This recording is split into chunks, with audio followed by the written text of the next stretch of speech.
Nat, welcome to the Fashion Business Mindset podcast.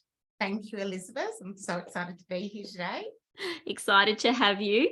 Now, Nat, you're the creative director of MOS the Label, which is an Australian women's lifestyle brand, and you've been running the show for over 20 years.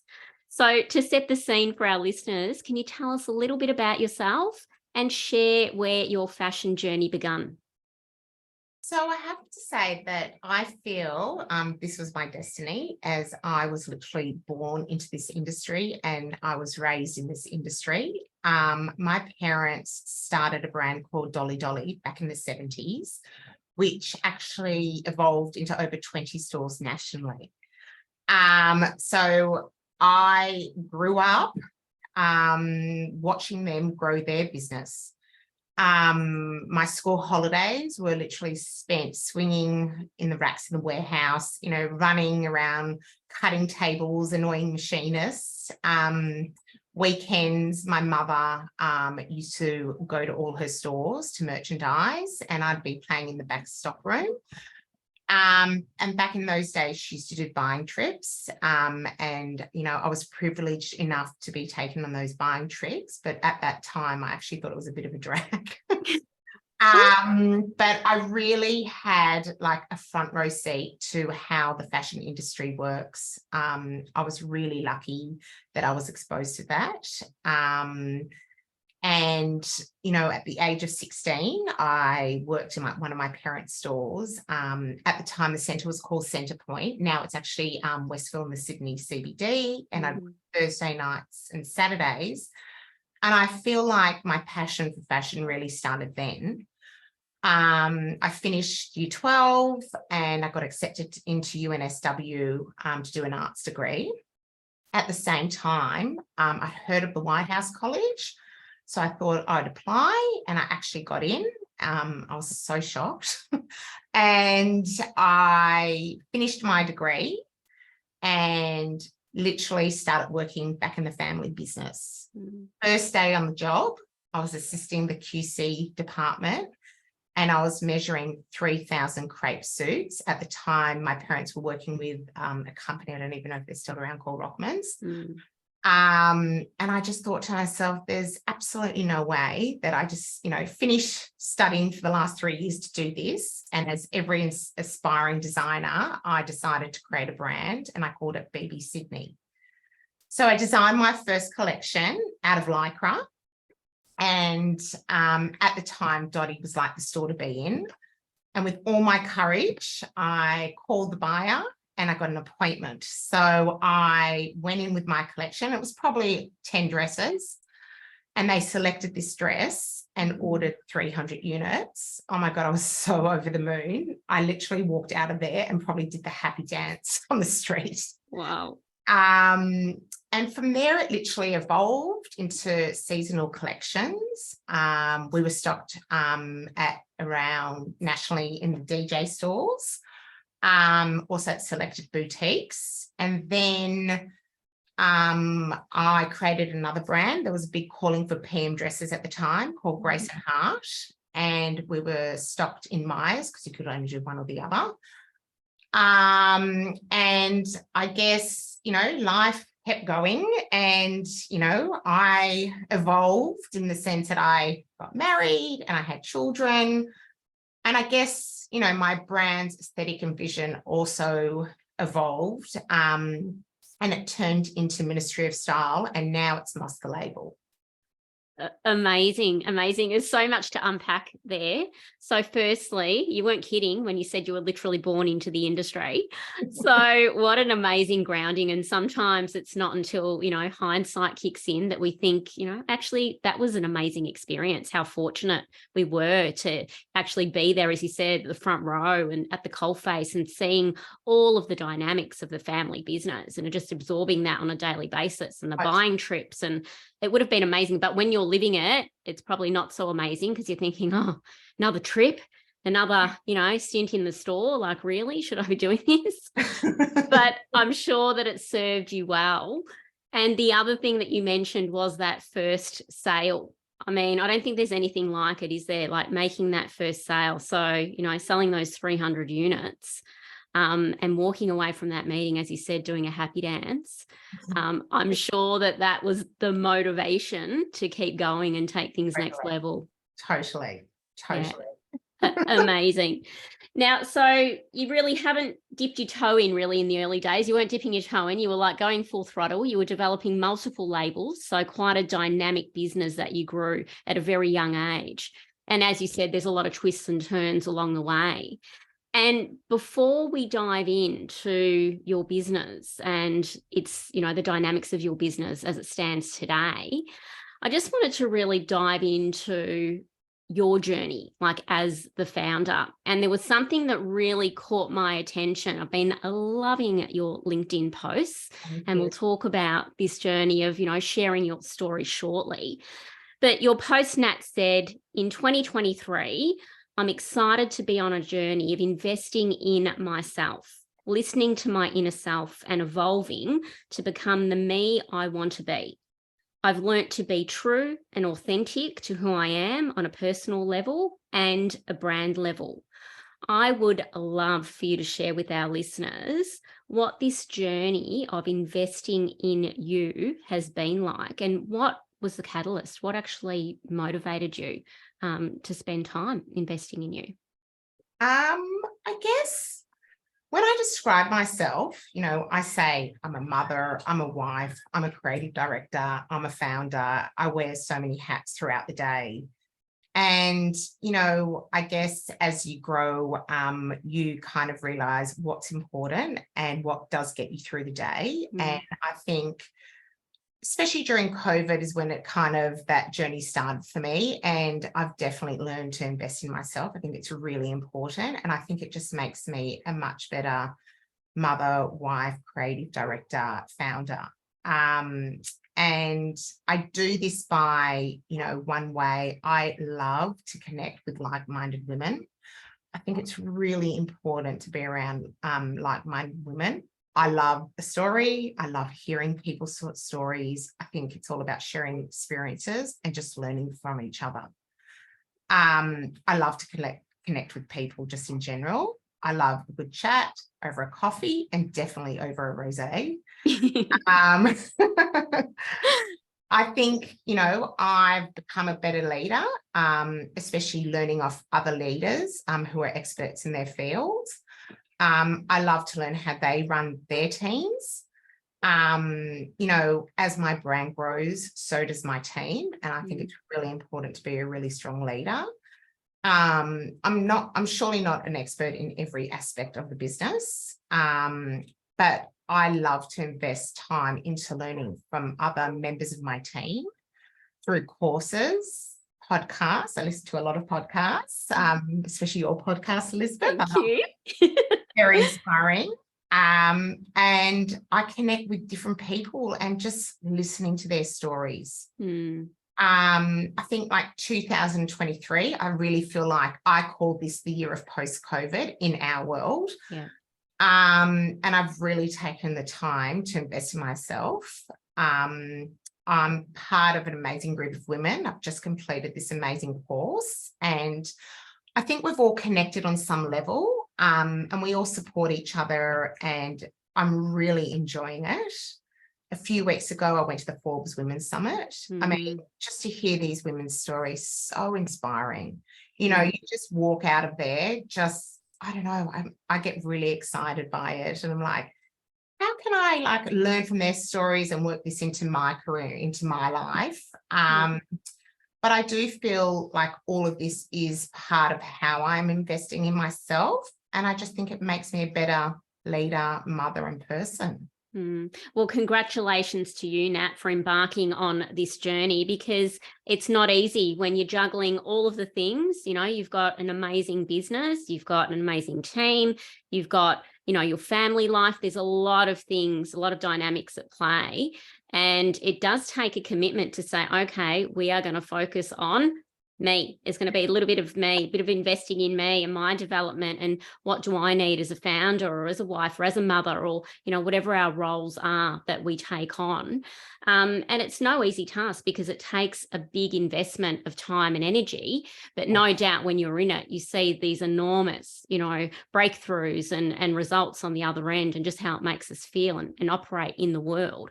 And then it's really a no-brainer once you're in it. But it's a big step to take initially.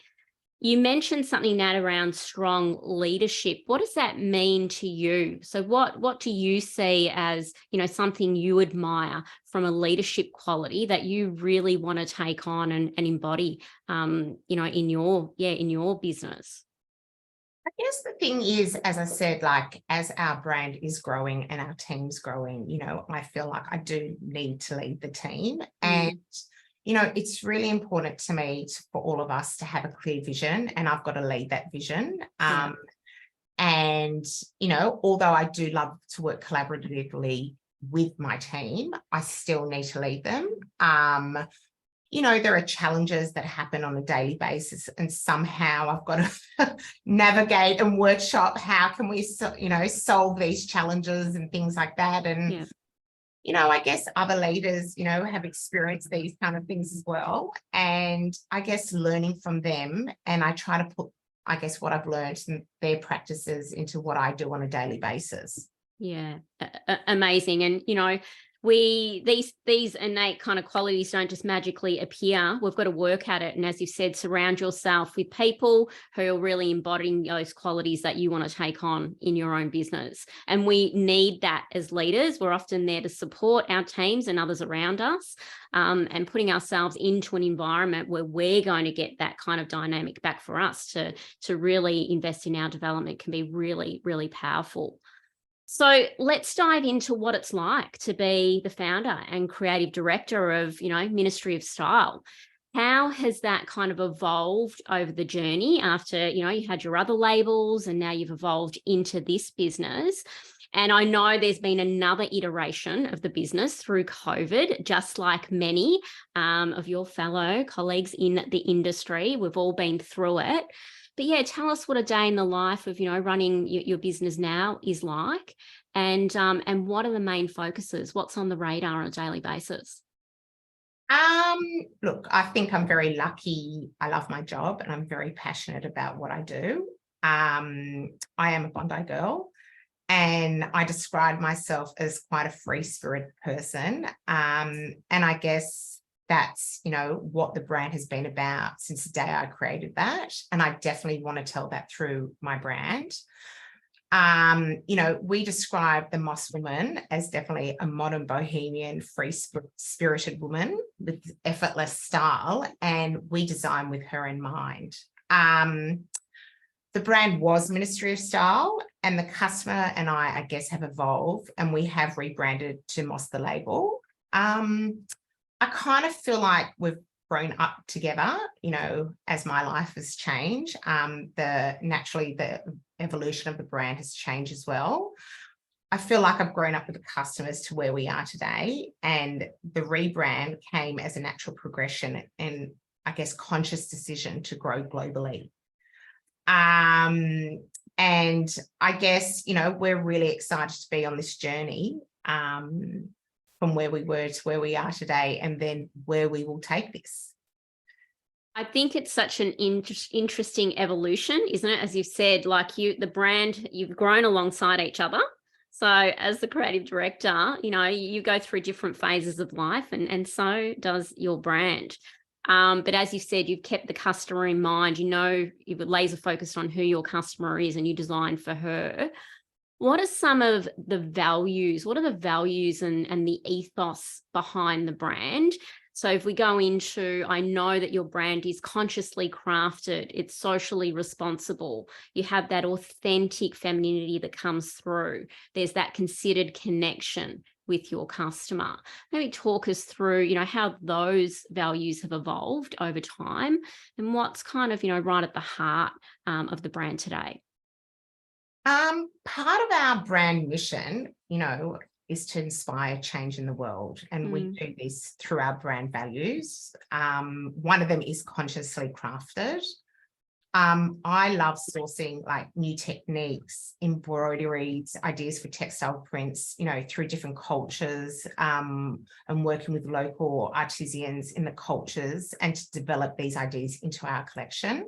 It's a really important part of the process of developing our collections. And, we're very much about supporting communities. Also, we have an important brand value is our social responsibility. At heart, I really value sustainability and the whole farm to table ethos. And we are on this journey of sustainability and really keen to embark on it as a brand. I'm really excited to take the brand in this direction. And authentic femininity is important to us. We are a brand about women. I work with a team mostly of women. I'm a mum, and so are a lot of my team, and we design with women at the forefront of our mind to support them and make them feel their best through our design. And also considered connection, which is all about community. Community is a large focus of my personal life, and I really want to nurture the sense of the community through my brand. It's really important, and we invest in building like relationships with communities such as artisans that we work with, through our suppliers, our brand partners, influencers, and of course our customers. I think that's a really important thing as the founder of the brand, and that's really important to me. Yeah, I would love to dive into sustainability and positive impact a little bit further.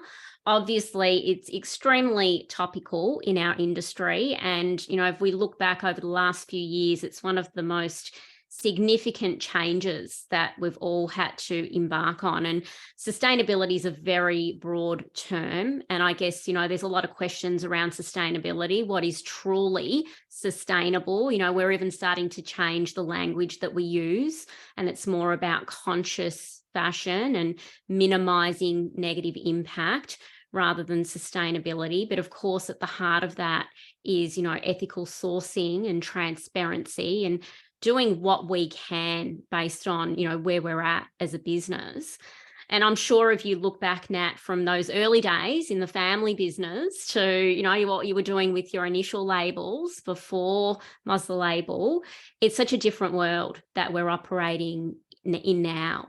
And I don't think there's any brand out there that's truly got it 100% figured out. But I think as a collective, our industry is certainly working towards the right direction if you compare where we were a few years ago. So how is that showing up in your business? So perhaps if we go through those sustainability pillars or conscious fashion pillars, so, raw materials, manufacturing processes, perhaps share with our listeners how it's showing up today. Sure. I guess, it is important to me on a personal level. I feel like it's part of my DNA. I am a Bondi girl, so it comes hand in hand. Yep. And I definitely want this to be part of my brand and part of our journey. We started, I guess, as we all started to pivot during COVID, but we did start opening up the conversations with our suppliers and talking about, I guess, different options and how can we become more sustainable. Obviously the first path that we took was using natural fibers. Then we started using recycled polyester. We are in the process of developing all our packaging to be biodegradable. I find every collection, when we start to, research and deep dive into the collection, the trends or whatever it might be, there is, I guess, a new sustainability practice. And, we, definitely every collection are learning, and we're trying to implement it in the best way we can, with, working with the suppliers that we have. I think, we have a long way to go, but really excited to be on this journey. And, hopefully one day we can be a total sustainable brand. But I think there's some amazing things that you're doing, and there's some really good tips for our listeners, who are also on this journey. So you've said, talking to your suppliers, just opening up the conversation, basically asking, what can we do better? How do we make better choices? and just educate, educate, learn, immerse yourself, in the information that's available. We're pretty fortunate that there's a lot of information out there, but it's time consuming to do so. So good tip, just, start talking to your supply chain partners. Essentially, the natural fibers, I think, is really important, that having that element, the recycled element as well, packaging. As you said, there's so many different touch points that you can start to improve along the way. It doesn't need to be one dimensional. And it is a journey. It's, it's something that needs to be rolled out over years. This is not, something that happens in a few months. But do you have anyone on your team that kind of takes ownership of sustainability? Or is it a collective? Do you have, how do you kind of work it out as a team in terms of what the next stages are of progression in this space? I guess, for us, we are a small team, but we are growing, and, a lot of sustainability that we implement starts off, I feel like, in the design room, because we're obviously researching how can we do this better, how can we do this more sustainable, and then that conversation does start with our suppliers, and then it goes down the line into our collections, from design into production, and we learn whether it's going to work, not work, if it can be done, and things like that. So we do at the moment do it collaboratively as a team. Hopefully we'll get to the stage where we can bring on board a sustainability manager, and that is definitely one of our goals. Part of our sustainability journey is also partnering with other brands. It's really important to us, people, and giving back. And I think giving back to communities is really important. We partner with I=Change, and we support 3 charities that are important to us. At the moment, it's about protecting women, keeping girls in high school, and Clean Sea. Another brand that we partner is Reloop, and it's important for us to allow our customers to be part of our commitment to circular fashion. Another thing we do is we also offer internship programs. So we do a 3-month internship program in all different departments in our business, and we provide like insight into how the fashion industry runs. And if the opportunity is there, we encourage interns to apply or join our team at the end of the internship.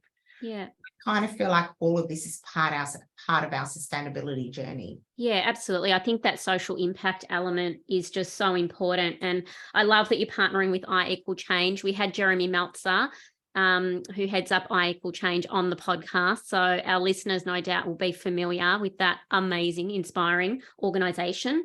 Tell us a little bit about Reloop, Nat. I'm not sure our listeners would know much about Reloop. So Reloop was started by the people from Glam Corner, which they are very much into sustainability, and into their rental business. So they created Reloop, and it allows our customers to re-commerce their garment. Love it. So I feel like that we are contributing to less landfill at the end of the day, and it's something that's it's a very easy process on our website that it allows our customers to option whether they want to Reloop or not, and at the end of their life cycle, re-commerce their garment back into the industry. I love it. I mean, re-commerce is absolutely huge. We did have Air Robe on the podcast, so we were talking about just the power of essentially being able to resell something. And, again, we can all do our bit in terms of circularity, and that's just a great way to get involved as a customer. So I love that you're offering that. I love that you have the internship program. Really powerful. What has the response been from your customers, Nat? Because, typically, looking at the business model, I'm sure the consumers have seen this evolution over time, and they're like, wow, they're doing that, they're doing that. What has the response been? It's been a really positive response. I kind of find that, our customers have really embraced and come along on the journey with us. They're really open to, I guess, whatever sustainability practices that we do put into our collection. And then obviously through the comms of our collection and EDMs and things like that, we've had just a really positive response. As I said, we are in the beginning of the journey, and I'm really excited to take, my customers, the team along on the journey. And I guess let's see where we'll be. You're doing it together, embarking on the journey together. I think it's always great to get that feedback from our customers, though. That's kind of, it's so motivating because sometimes you think, oh, you're doing all this work behind the scenes and there's a lot going on. Is anyone even noticing that we're moving, forward so swiftly? I think it's always good to have that feedback, and of course have the team invested as well. And you've mentioned that it's a lean team. We'd love to hear more about the team. So let's dive into behind the scenes of your label and the creative and the development process. How does it all tick behind the scenes, Nat? So we have actually two types of team. We have a team that work at head office, and we have a work from home team. And we also, I consider our sales agents, our suppliers, all as part of our team. In our head office, I have a great design and production team and warehouse and operation. Part of my production team, we've had our QC, who's also our spec technician, who's been with us for nearly 30 years. She's literally part of our family. Wow. And every member of our team is a specialist in their area, and we all work collaboratively. I feel like we really have a great energy between us all in head office. And my work from home team is pretty much all my marketing team. Some of them are mums. The other half moved to regional New South Wales during COVID. We also have a great synergy between us all, and they're definitely specialists in their fields, and so grateful to have them on board. I feel like as a team, we're really passionate about the brand and the journey that we're on. Nat, tell us about your work from home team. Is this something that has kind of come to life post-COVID? Did you have a work from home team prior to COVID, or like most businesses, have you really kind of embraced this hybrid model through that experience? I had never had a work from home team prior to COVID. I think as soon as COVID hit and we were obviously all working from home, I think it just literally evolved from there. I think it's really important to be open and having that work from home model. I am very lucky with my team. Like, they work really well from home, but we are constantly every day on Teams, Slack and things like that.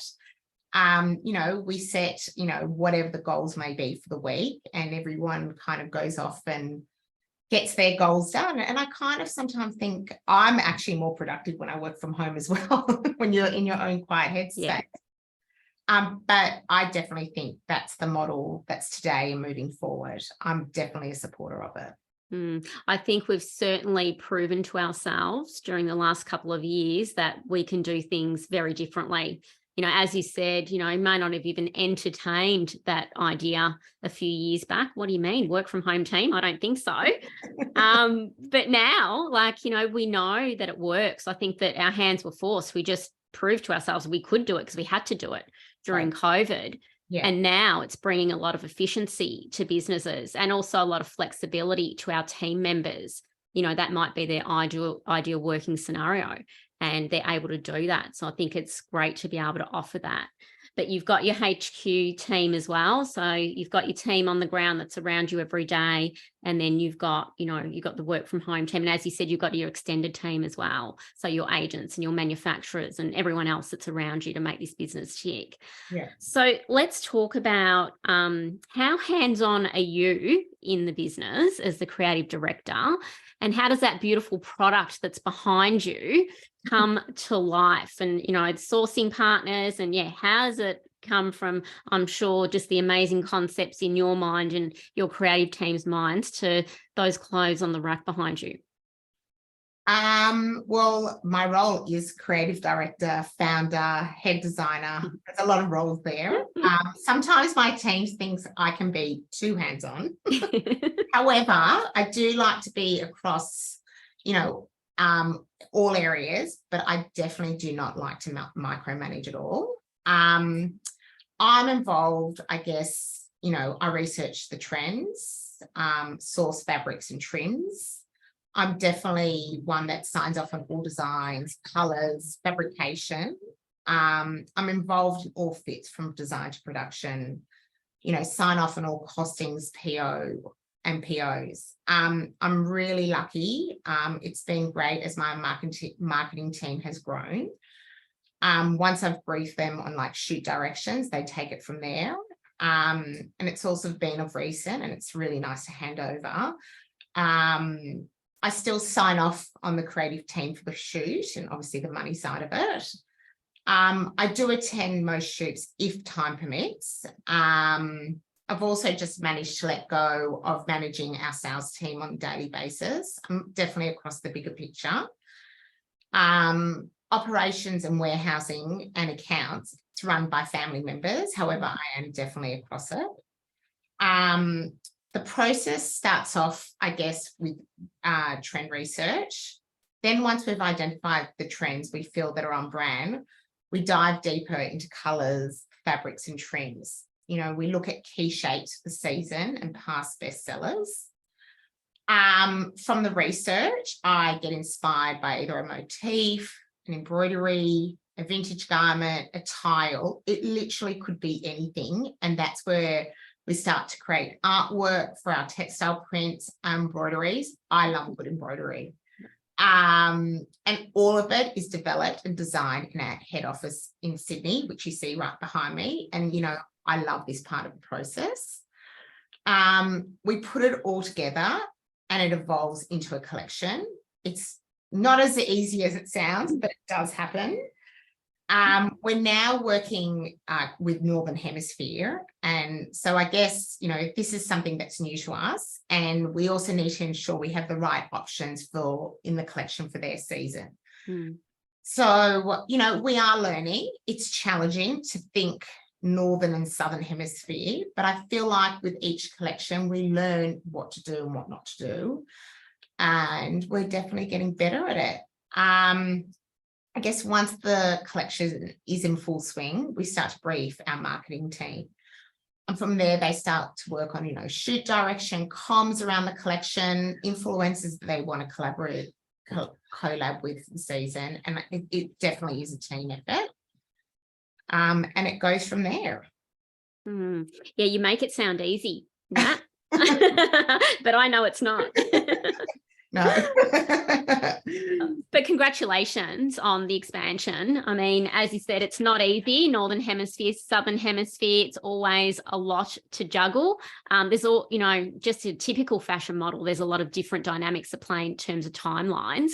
Maybe just to give our listeners an example, how far ahead of time are you working at the moment? So what stage of development are you at? We're always working on 3 different things at one time. So I'm in the middle of researching autumn winter 24, actually finished the research, but starting to source fabrics and trims and create our prints. Yeah. And we are in the process of finalizing our resort collection for end of this year. So I guess in terms of the research, and we start to work on a season, definitely a year ahead. Yeah, it's so far ahead. And when you're working with multiple, I guess, regions around the world, it gets next level complicated. Yeah. So it's something that it takes time to kind of put the processes in place as a business to be able to work really seamlessly on. But amazing to hear that, you've had that expansion, that growth in the business, especially coming out of COVID, where a lot of businesses were really scaling back and having to do things quite differently. As you mentioned earlier, that word pivot that everyone has had to really, integrate into their business. But let's talk about how you take this beautiful product to market. So let's dive into kind of the sales and marketing elements of the business. So you were predominantly a wholesale business a few years ago. So tell us how that's evolved and kind of what are your biggest channels and what's been working and what hasn't, Nat? I guess, as you said, pre-COVID, we were pretty much a wholesale business. We've built up that wholesale customer base over 20 years. And our online journey really just started just pre-COVID. And I guess during COVID is when we really had to pivot and focus on this online channel. And that to us has been, it's been a really exciting and amazing journey that we've taken. And our online channel has just literally been growing year on year. However, wholesale is still our strongest channel. But, a big focus in our business is our online channel. In terms of marketing, I guess, obviously social media and Instagram is definitely, is a big key marketing strategy for us. However, we are definitely starting to explore TikTok. And, I guess for us, the growth and the focus is on our online business. With that, we've actually employed an e-com specialist to focus on that growth. And of course, that marketing team is growing.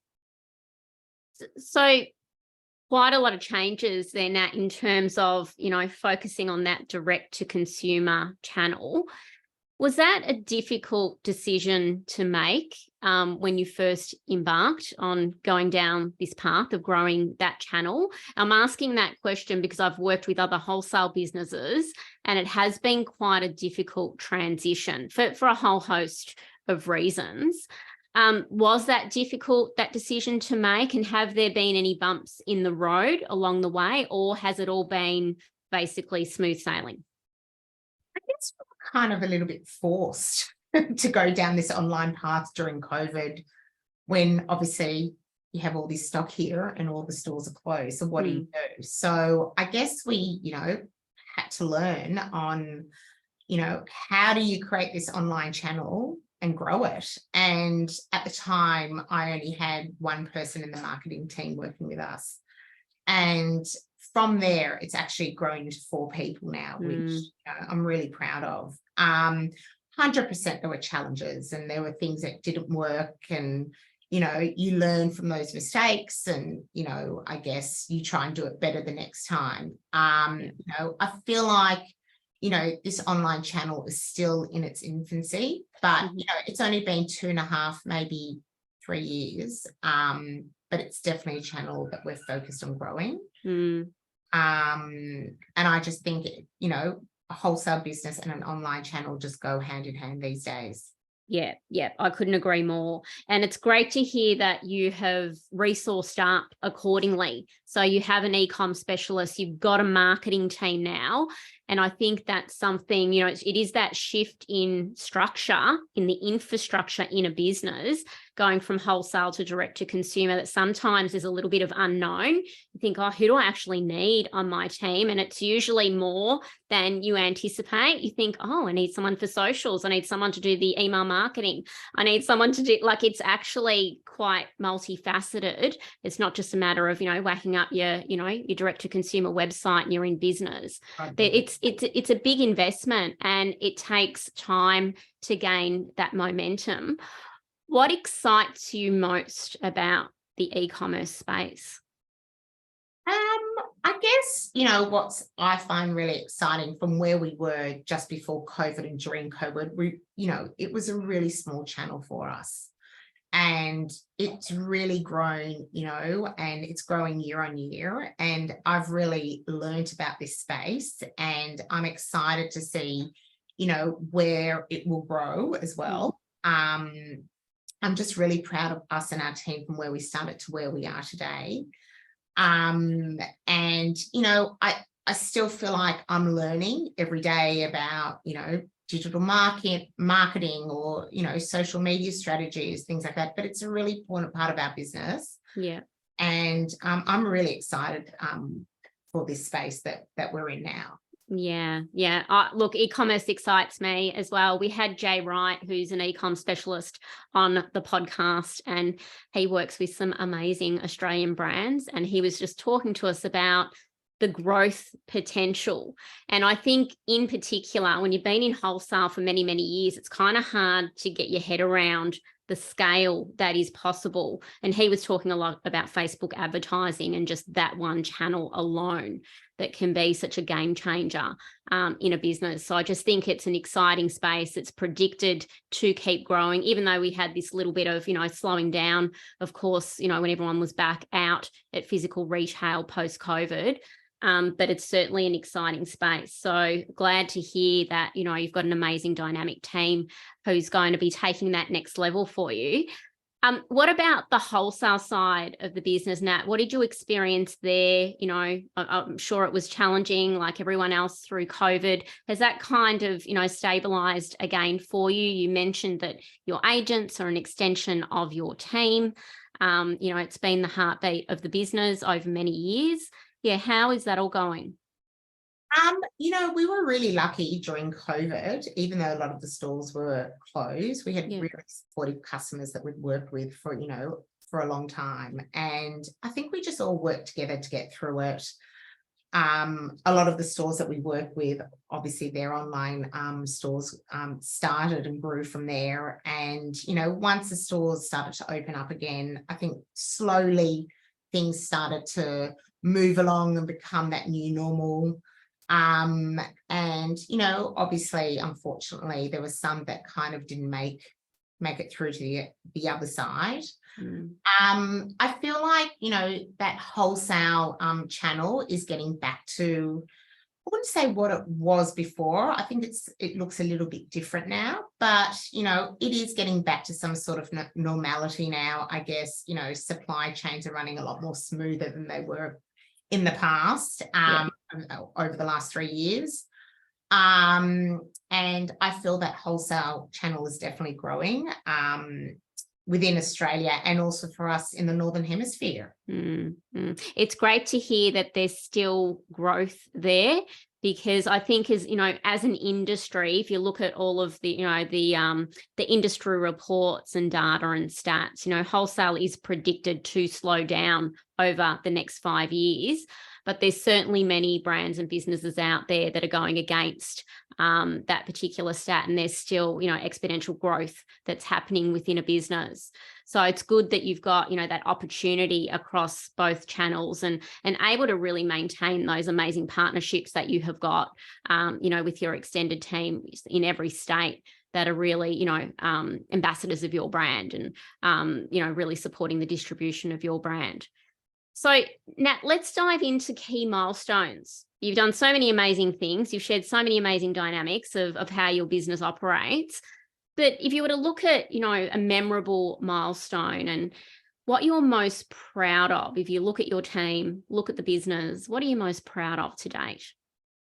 I guess one thing I'm definitely proud of is how we pivoted during COVID and begun that online journey. I'm proud of where we started and where we are today, and I guess how we navigated ourselves through it all.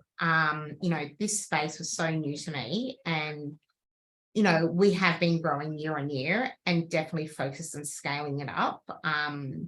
With that, as I said, our team has grown, so I'm really proud of the team that I have today and very excited to see where it goes from here. Amazing. And it is a credit to you and your team, because there are a lot of businesses that have tried. They've tried, they've been typically a wholesale business and tried to embark on direct to consumer, and it isn't an easy road, but you've kept going, and it sounds like you've got that momentum, and it's pretty exciting to be able to take that next level. So congratulations to you and your team. Thank you. Nat, just a little bit of advice from you now, a few words of wisdom for those who are listening. Based on everything that you've achieved and experienced so far in our industry, What would be your key advice or words of wisdom for brands out there that are looking to take their business to the next level? I think it's really important to identify who your customer is and be true to your brand. It's really important to have a collaborative and strong team and great relationships with your partners and your suppliers. I'm not afraid to learn from others, to evolve, with change and look at it as an exciting challenge. I think that what you've just ended on there, look at it as an exciting challenge. I think that is absolutely key, because sometimes it can all get too overwhelming, can't it? And then it's like, oh, I'm going to pull back there. No, I'm actually not going to go after that. Or should I do that? The overwhelm, or, the lack of maybe decision-making confidence it just doesn't kick in.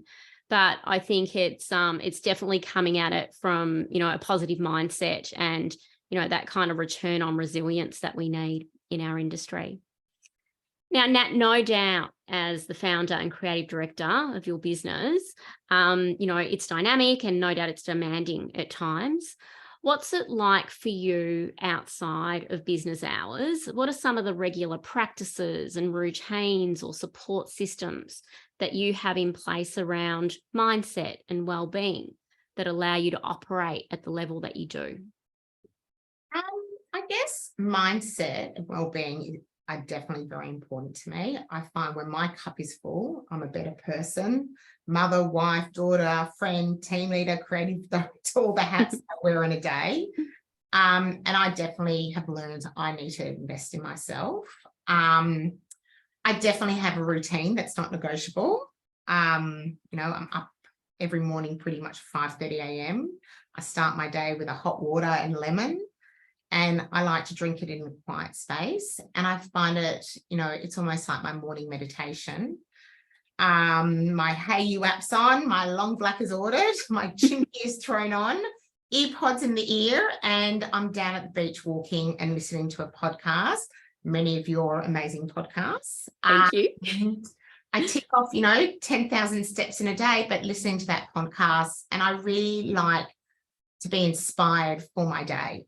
And learn something, that I can practice throughout my day. I head home and it's like ready, set, go. Yeah. And there's a lot of go, go, go.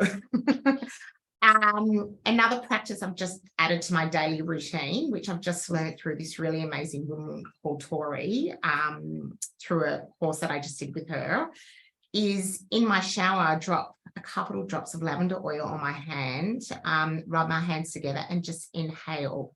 And, she's taught us to express our gratitude for the day and say out loud our goals for the day or our goals that we want to achieve, whatever it might be. And I just think it's such a really nice practice to start my day. And, I can walk into the office with a big smile on my face and, I am literally ready to go. I just think all of that is really important, to have that right mindset. I'm very much invested into my fitness as well, and into my yoga. So, all of that is, how I get myself, in the right mindset for the day, for the week ahead. So much gold there. I think morning routines, they're just so important to really ground us for the day. And as you said, life gets pretty hectic once you do start the day. So to carve out that time, a walk in nature, podcast in the ear. I love the lavender oil. Go Tori. I love it when a guest shares something new. Often there's the typical things, exercise, maybe some meditation, but the lavender oil in the shower, and as soon as you say it, it's almost like you smell it. Like, you don't even have to have the lavender oil in front of me right now, but I'm kind of just experiencing it as you're sharing it. I've been doing cold showers, which is it's a little bit different to the lavender oil, but I think I'm going to give that a go as well. It sounds beautiful and grounding. Yeah, absolutely love it. Gets the senses kind of set for the day. Totally. So Nat, just to finish on, what are your key to success predictions for the fashion industry in 2023 and beyond? I think it's really important to have an authentic story, and it's really important to share it. I think you need to be sustainably minded, and not sticking to trends, but really tapping into who your customer is. Balance is so important. That hustle culture is over. I guess look at what you need to do to allow balance between yourself and your business. And I'm definitely one that likes to enjoy life. And I think it's really important to enjoy every moment. Couldn't have thought of a better way to end the podcast. Life's too short, isn't it, Nat? So, and I totally agree. The hustle culture is over. It doesn't mean we're not going to work hard, strive for our goals, do all of the things. But we've got to have this sense of, well-being and balance as well. I think coming out of COVID for many of us, we've had a little bit of a change of perspective on how we do life, so to speak. So some great insights there that you've shared. Nat, thank you so much for joining me today. You've been so generous with your time and your knowledge. Where can people find you and your beautiful label?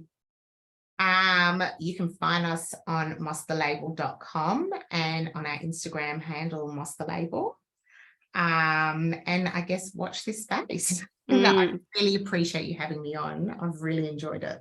Oh, thank you so much. And definitely our listeners need to stalk you on LinkedIn, because you're doing some amazing, amazing posts on LinkedIn. But I'll put all of those links in the show notes. So thank you so much. Congrats again to you and your team. We've been following your journey for many years and can't wait to see what you do next. Thanks so much, Nat.